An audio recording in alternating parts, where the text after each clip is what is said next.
Hello everyone and welcome back to the channel Money Matters with Gautam Bhavani.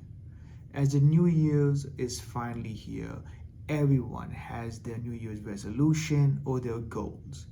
Unfortunately, many folks do not stick to their goals for a long period of time and usually end up quitting by February. In this video, I want to share with you some tactics and some strategies you can use in order to ensure that you stick to those goals. And this year will be the year that you can follow through. So get ready, grab some paper, some pens, and let's get started. Before we can tackle 2025, we have to now focus our attention on 2024 and the results. We have to identify what had worked, what lessons we have learned, the good, the bad, and the ugly. What I would recommend you do is you list out all of your goals and all of your New Year's resolutions for 2024, and you split them up between what was achieved and what was not achieved. Focus your attention first on what was successful. Identified how were these goals successful? Why were they successful? What can you learn that you can take forward in 2025? From there, focus now your attention on what was not so successful. What obstacles were in your way that made those goals not so successful?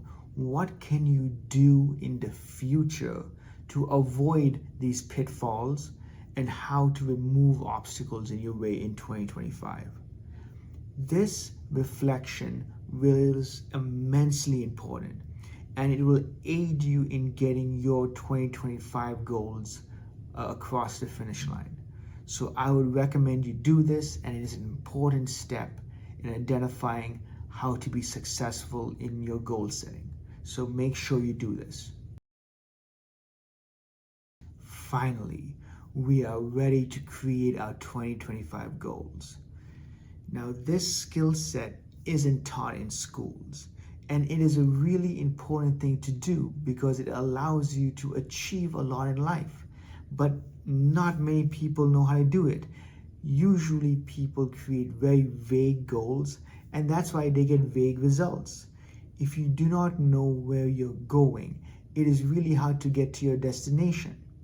That is why having accurate goals and having achievable goals is important. I love to use the SMART framework.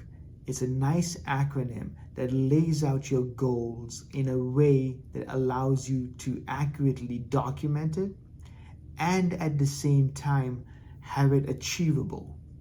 So let's get started. The S stands for specific. Instead of having vague goals, make it as specific as possible. So, instead of saying, I'm going to lose weight, I'm going to be losing 10 pounds of weight. Next thing is, it has to be measurable. Measuring things is important because that's the way we make sure we get towards our goal. If it's not measurable, how do we know if we're achieving it? That is why making goals that are achievable and measurable are important. Next is the A. The A is for achievable. Is it really achievable? Now, we would all love to make a lot of money, $1 million a year. But is that achievable for you at this time in your life? If not, you are going to get discouraged. So I would recommend you create a goal that is achievable.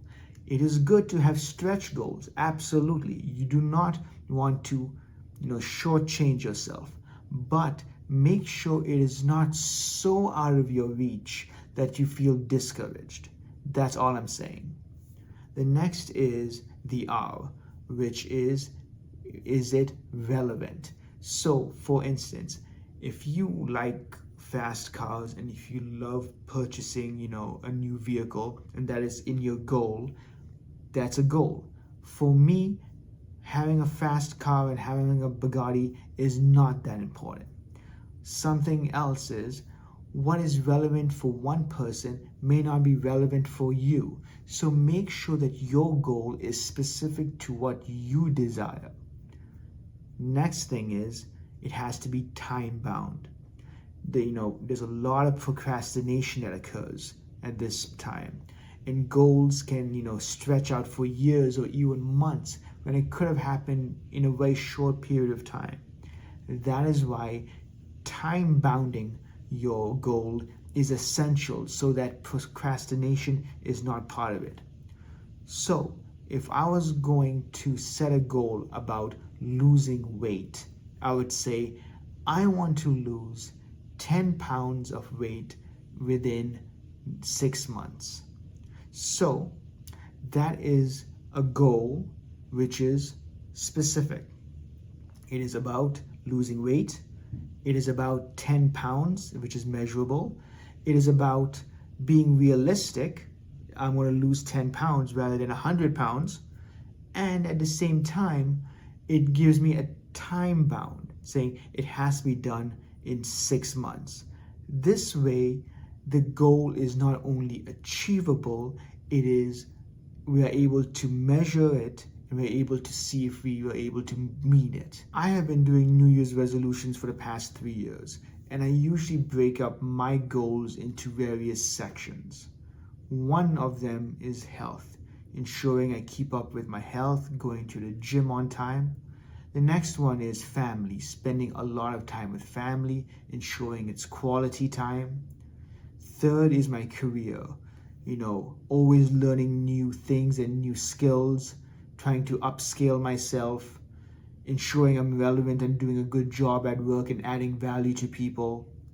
And then fourth is my spiritual thing, understanding myself, doing some meditation.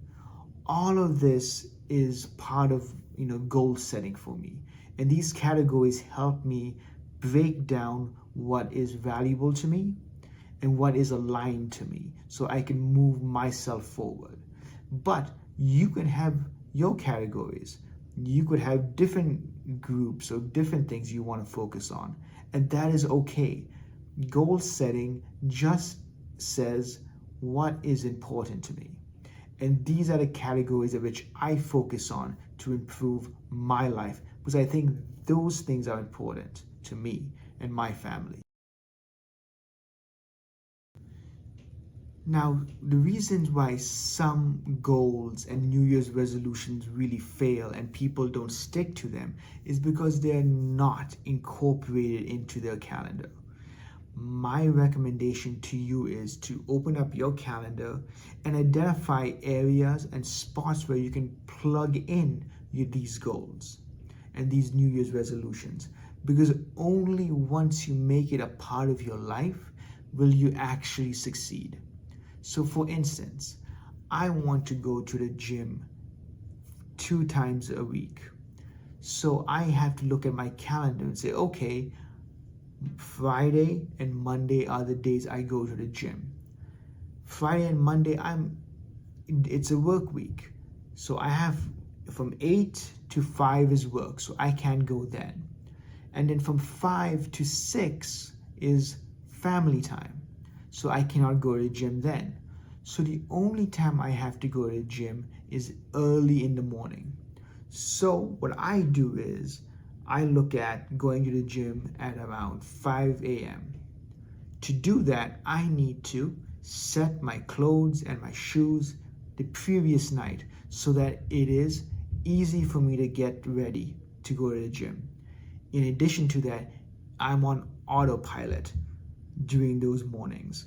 So at the same time, you have to not only schedule the time in, you have to ensure that there are no obstacles to get to your goal. So that is really important. In addition, you can stack some of these habits. So every morning I brush my teeth in the morning, right? So I have made it a New Year's resolution to drink more water. So every morning I wake up, I brush my teeth. That's a cue for me to actually drink 2 glasses of water, because that is my goal. That way, not only do I, brush my teeth, I'm also drinking additional water for my health. That is how building these habits and building this into your schedule will allow you to succeed in any goal that you set. So make sure you incorporate your goals into your work and your life so it makes it easy for you to stick to it. You need to be able to make sure that you keep consistently on your goals. And the best way to do that is through tracking it. So whether it be through pen and paper or through a spreadsheet or even on your cell phone, whichever methodology you feel comfortable with, start tracking yourself. And as you will see after a while, it'll become so routine and part of your habits that it will become ingrained in you. And you will feel out of whack if you do not do a certain habit. That is why tracking not only gives you the motivation to see how much you have progressed, but it also ensures that you keep up with your goals. So that's all, folks. I hope you found this information valuable. Please like and subscribe, and please comment down below on the goals that you have for 2025. I would love to hear from you and to see what you have used when it comes to building these habits into your routine and how you have maintained it. Looking forward to hearing from you again. Take care for now and see you soon.